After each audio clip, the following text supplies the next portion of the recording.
3, 2, 1. Boom! And welcome to Today, brought to you by Boss Shot Shells.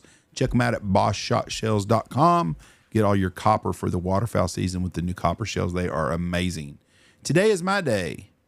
Today's October the 16th. Yes, sir. Now, I'm going to ask you, we'll do my first one. My first person is the person that was born today. He invented something that everyone used in school up until about 2014, probably. Trapper Keeper. Nope. I'm talking about from... Oh, the calculator. Nope. From probably around...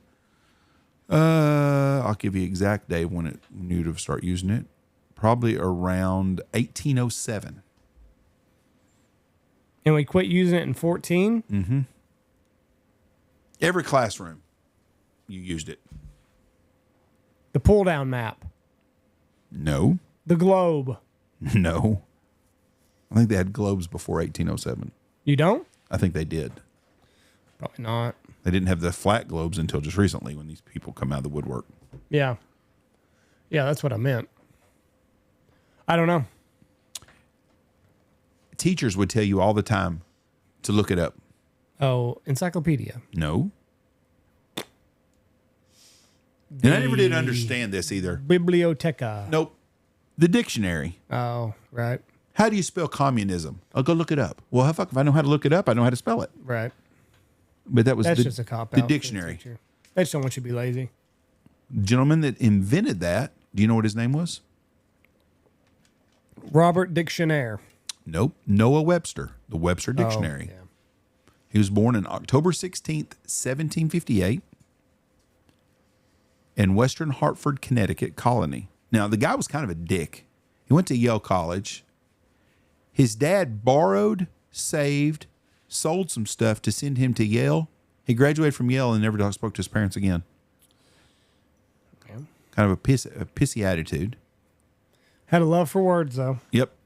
Webster enrolled at Yale College just for his 16th birthday, and during his senior year studied with Ezra Stiles, Yale's president. He was also a member of Brothers in Unity, a secret society of Yale, which I'm assuming must be the Skull and Bones, probably. Yeah. His 4 years at Yale overlapped the American Revolutionary War and became the food shortages and possibility of a British invasion. Many classes were held in other towns. Webster served in Connecticut militia. His father mortgaged the farm to send Webster to Yale, but after graduation, Webster had little contact with his family. Asshole. Anyways, he never really could find a job. He wrote, he drank, he married, he got divorced. But anyways, he invented the dictionary, which is one of the biggest inventions of all times for literacy. And for every kid had to look it up. Now, this is a sad deal to me, and I read about it, and it kind of broke my heart. One of the greatest black Americans in history is Booker T. Washington. And on October 16th, 1901, guess where Booker T. got an invitation to go have dinner at? The White House. Do you know about this? No. Yes, at the White House with President Teddy Roosevelt, invited his advisor, the African-American spokesman Booker T. Washington, to dine with him and his family. The event provoked an outpouring of condemnation from white politicians and press in the South. The reaction affected subsequent White House practice, and no other African-American was invited to dinner for almost 30 years. Now, I'm a Southerner. I don't like to get rid of history because we need to learn from history. But the things that were said about this man after that dinner is absolutely appalling and a disgrace, and it's an embarrassment.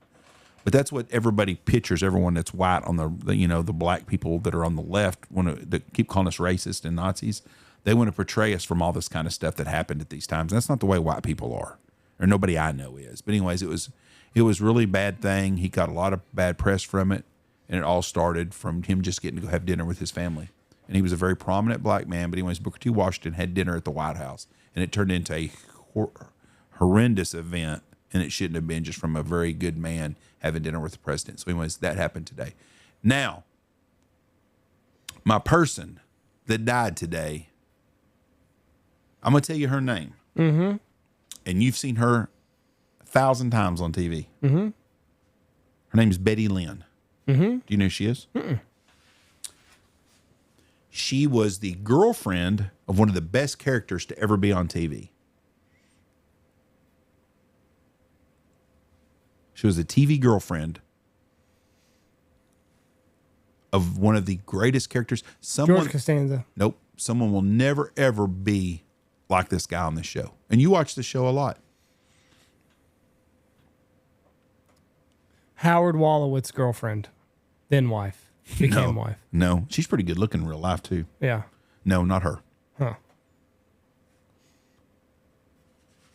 Name 5 characters, the best characters on TV, on regular TV, not movies, on on a TV sitcom. Kramer, Costanza, Ray Barone's brother. No. A little older show. Older than the 90s? Cheers? Nope, older. Older still, eh? There's no other actor like this guy ever.